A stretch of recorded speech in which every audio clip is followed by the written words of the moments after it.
The plane door opened. A wave of thick, warm air hit me. This was Cebu. Not the brochure version, not yet. This was the real deal. The kind of heat that tells you you're somewhere different, somewhere alive. I could already smell it.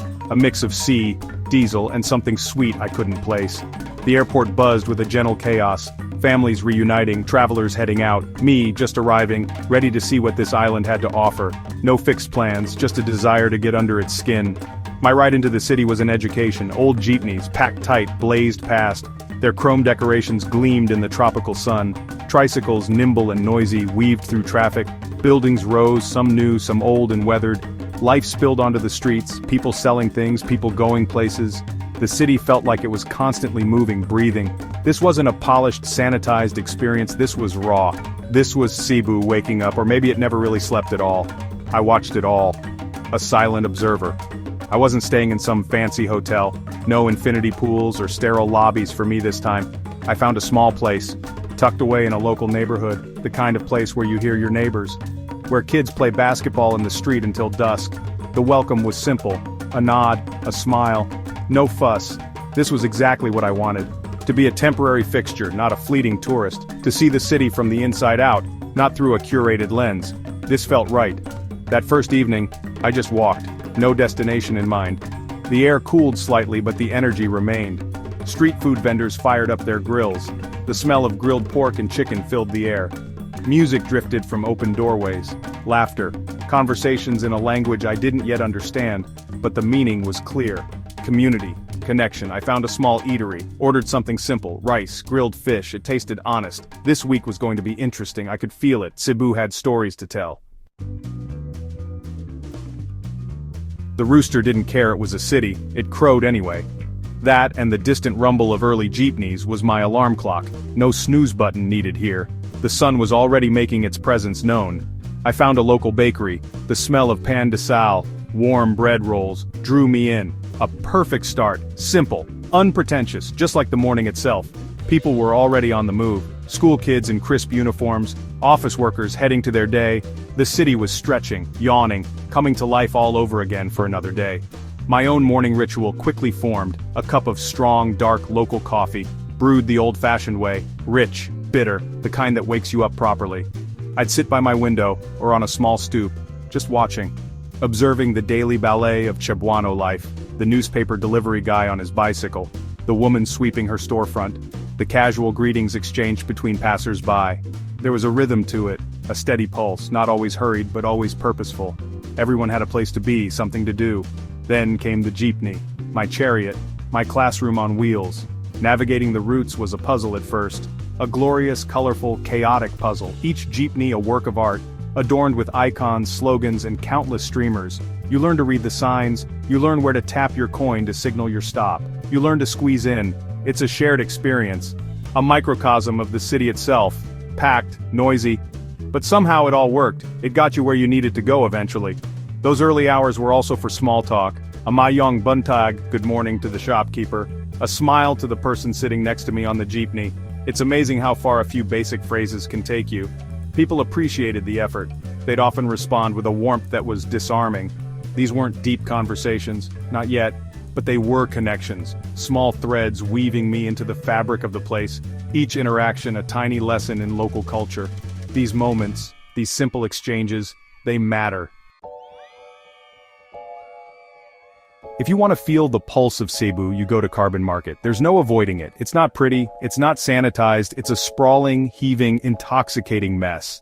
And I mean that in the best possible way. This is where the city comes to feed, where commerce happens at its most fundamental level. I knew I had to dive in, no hesitation, just straight into the swirling heart of it. The air was thick with 1,000 smells: fish, fruit, meat, spices, sweat. It was an assault on the senses, a glorious one. The sights were overwhelming: mountains of mangoes, bananas, and pineapples, tables groaning under the weight of fresh fish, their eyes still bright, chickens clucking in bamboo cages, sacks of rice piled high, everything imaginable and some things I couldn't quite identify. The colors were electric. The sheer abundance was staggering. This wasn't just a market, it was a living organism, constantly shifting, moving, adapting. Every vendor had their patch, their specialty, their story. It was a raw, unfiltered look at the city's supply chain. The sounds were a symphony of controlled chaos, vendors shouting their prices, buyers haggling, sometimes fiercely, sometimes with a laugh, the thud of cleavers, the chatter of 100 conversations, the screech of cartwheels on uneven pavement. It was loud, it was intense, but it wasn't aggressive. It was just business. The lifeblood of the city flowing through these crowded aisles. You had to be alert, aware of your surroundings, but also open to the experience. Let it wash over you. I bought some siniguelas, a small tart fruit. The vendor, an old woman with a kind smile, showed me how to eat it. A small interaction but meaningful. I wasn't just a spectator anymore. I was a participant, part of the daily ebb and flow. Carrying my small bag of fruit through the throng, I felt a sense of connection. This market, with all its grit and energy, was undeniably Cebu. It was honest, it was real, and it was beautiful in its own chaotic way. Cebu's streets are an open-air kitchen. Forget fancy restaurants for a moment. The real culinary adventure happens on the sidewalks, under makeshift awnings, from pushcarts laden with sizzling delights. This is where the locals eat. This is where the flavors are boldest. My mission was simple: try everything, or at least as much as my stomach and my courage would allow. Each stall, each vendor, offered a new temptation. A new story told through food. The aroma of garlic, soy, and grilling meat was a constant invitation. One name kept coming up: Tusla Bua, literally, dip in bubbles. It sounded intriguing, and a little bit intimidating. I found a stall. A group of guys gathered around a bubbling wok. Inside, a concoction of pork brain, liver, and spices. You take puso, rice cooked in woven palm leaves, and dip it. It's communal, it's cheap, and it's surprisingly delicious. The initial hesitation vanished with the first bite, savory, rich, and utterly unique. This wasn't just food, it was an experience, a shared ritual. Then there was larang, a fish stew, but not just any fish stew. This one has a kick, sour, spicy, and deeply flavorful. I sought out a carinderia, a small local eatery known for its larang. The place was basic, plastic chairs, formica tables, but the aroma was incredible. The stew arrived, steaming hot, chunks of fish, tomatoes, ginger, and a generous helping of chili. Every spoonful was a burst of flavor, complex, comforting. This was food made with soul, the kind that warms you from the inside out. The culinary journey didn't stop there. Grilled intestines, I saw, skewered and smoky, sweet orange-battered quail eggs called kwek kwek, refreshing buko juice straight from a young coconut hacked open before my eyes. Each bite, each sip was a discovery, a taste of everyday Cebuano life. This wasn't about Michelin stars, this was about flavor, about community, about food that tells you where you are. And in Cebu, the streets always have something delicious to say. You just have to listen with your taste buds. Section 5. Echoes of History. Magellan's Cross and the Basilica. You can't escape history in Cebu. It's etched into the stones, whispered in the old churches. It's a fundamental part of the city's DNA. The Spanish influence in particular is everywhere. A legacy of conquest, conversion, and eventual cultural fusion. To understand the present, you have to acknowledge the past. So I made my way to the heart of old Cebu, where centuries of stories converge, where faith and history are intertwined in a way that is uniquely Filipino. Magellan's Cross. A simple kiosk houses it, but its significance is monumental. This is where the first Christian Filipinos were supposedly baptized, marking the arrival of a new faith, a turning point in the archipelago's history. I watched people light candles, offer silent prayers. The ceiling above depicts the scene. It's a powerful symbol of belief, of cultural change, of a history that is both celebrated and complicated. It's a place that makes you think about the layers of identity that make up this nation. Nearby stands the Basilica Minore del Santo Niño, the oldest Roman Catholic church in the Philippines. Home to the revered Santo Niño de Cebu image, a gift from Magellan to Raja Humabon's wife. The devotion here is palpable. People line up patiently to see the icon, to touch the glass, to pray. The air is thick with faith. The church itself is a beautiful, resilient structure, having survived fires and earthquakes, a testament to the enduring spirit of belief in this city. Walking through these historical sites, I felt the weight of centuries, the echoes of galleons and conquistadors, the resilience of a people who absorbed foreign influences yet retained their own unique identity. Cebu is a city built on these layers, the ancient, the colonial, the modern, all coexisting, sometimes clashing, sometimes blending. This history isn't just in museums, it's alive in the faith of the people, in the names of the streets, in the very fabric of the city. It's a constant living presence. Section 6. Mactan's Edge. A glimpse beyond the city bustle. Even someone trying to live like a local needs a change of pace sometimes. The city's energy is infectious, but it can also be intense. So I took a short hop over to Mactan Island. Not to the glossy resorts that line some of its shores, but to the other side, where fishing villages dot the coastline, where life moves to the rhythm of the tides, to see a different facet of Cebuano life, still local, still real, but with a different kind of hum, the kind that comes from the sea. I found a local boatman, no fancy yacht, just a simple outrigger, the kind used for fishing. He agreed to take me out for a few hours. We chugged away from the shore, the city skyline receded, the water turned a clearer shade of blue. We explored small, uninhabited islets, patches of white sand fringed with mangroves, the kind of places you see on postcards but without the crowds. Snorkeling here was like dipping into an aquarium, bright corals, schools of curious fish, the underwater world vibrant and alive. Later, back on a quiet stretch of Mactan Beach, we had lunch. Freshly caught fish grilled over charcoal, eaten with hands, with rice and a simple soy vinegar dip. It doesn't get much better than that. The boatman told me stories about his life, about the sea, about the challenges and the joys of making a living from its bounty. His connection to the water was profound. It was his office, his pantry, his playground. This was a different kind of grind, a different kind of reward. Returning to Cebu City later that day, the contrast was stark. The quiet lapping of waves replaced by the roar of traffic, the smell of salt air giving way to city fumes. But the interlude was important. It reminded me of Cebu's diversity. It's not just a bustling metropolis, it's an island province, with a deep connection to the sea that surrounds it. That day offered a wider lens on what it means to be Cebuano. Section 7, The Human Element, Conversations with Cebuanos.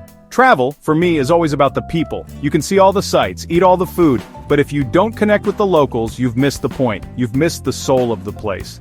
So I made it a point to talk, to listen, to move beyond the transactional, how much or where is, to try and understand even a little the lives of the people I met. And in Cebu, people were generally open, willing to share a moment, a story, a laugh. Their warmth was a constant. These conversations happened everywhere. On a crowded jeepney, sharing a laugh about the bumpy ride, at a market stall, asking about a strange-looking fruit and getting a detailed explanation, in a small kainan, eatery, discussing the best way to eat a certain dish. Cebuanos are proud of their city, their culture, and they're often curious about visitors, especially those who show a genuine interest in their way of life. They seem to appreciate someone trying to see beyond the usual tourist trail. Sometimes these encounters led to more. A shared bottle of Red Horse beer with some guys at a corner store, an impromptu lesson in basic Cebuano phrases from a friendly vendor, learning about their families, their jobs, their hopes for the future. These weren't interviews, they were just conversations. The kind that happen when people are relaxed and open. The universal themes of life, love, loss, struggle, joy, they resonate everywhere. Language barriers can be overcome with a smile and a willingness to listen. These small interactions, these fleeting connections, they are what make a place memorable. It's the human element that breathes life into the landscape, the kindness of strangers, the shared humanity. It's what transforms a dot on a map into a living, breathing experience. Cebu, I quickly learned, has a very big heart, and its people are generous in sharing it. These moments of connection were the real souvenirs I was collecting, far more valuable than any trinket. Section 8. Lessons learned, resilience, and the beauty of simple things. This week in Cebu was more than just an adventure. It was a classroom. And the lessons weren't found in textbooks or lectures. They were written on the streets, in the faces of the people, in the way they lived their lives. One of the biggest takeaways was the profound value of simplicity. In a world obsessed with more, with bigger, with faster, Cebu offered a different perspective. A reminder that happiness isn't always tied to material wealth, or a complicated life. I saw incredible resourcefulness everywhere. People making a living with ingenuity and hard work, fixing things that would be discarded elsewhere, finding creative solutions to everyday problems. There was a can-do spirit that was infectious, an ability to make the most of what they had, and to find joy in it. A shared meal with family, a song on a crackling radio, a game of chess on a makeshift board. These simple pleasures seem to hold a deeper meaning here. Resilience, that word kept coming to mind. Life isn't always easy here. There are challenges, economic struggles, the occasional typhoon, but the spirit of the Cebuano people is remarkably strong. They bounce back, they help each other. There's a powerful sense of community, a support system that's woven into the fabric of society. This ability to endure, to adapt, to keep smiling in the face of adversity, it was truly inspiring to witness. It's a strength born from shared experience. This experience forced me to look at my own life, my own priorities.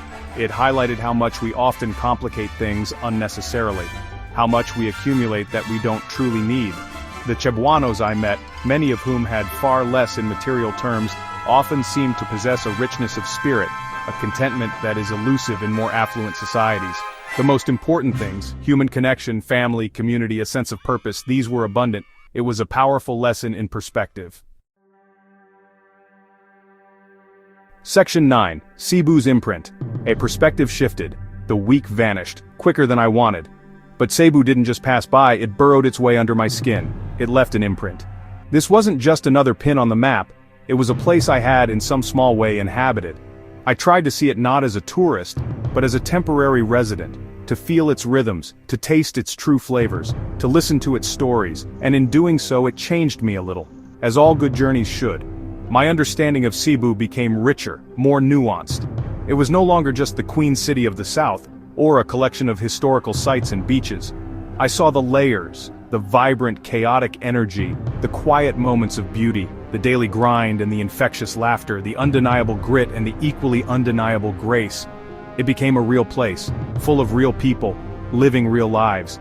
Not an idealized postcard, but something far more interesting, far more compelling. Cebu is more than its landmarks. It's the old woman selling mangoes in Carbon Market, her face a roadmap of a life lived. It's the jeepney driver expertly navigating impossible traffic with a cigarette dangling from his lips. It's the sound of children's laughter echoing in a narrow alleyway.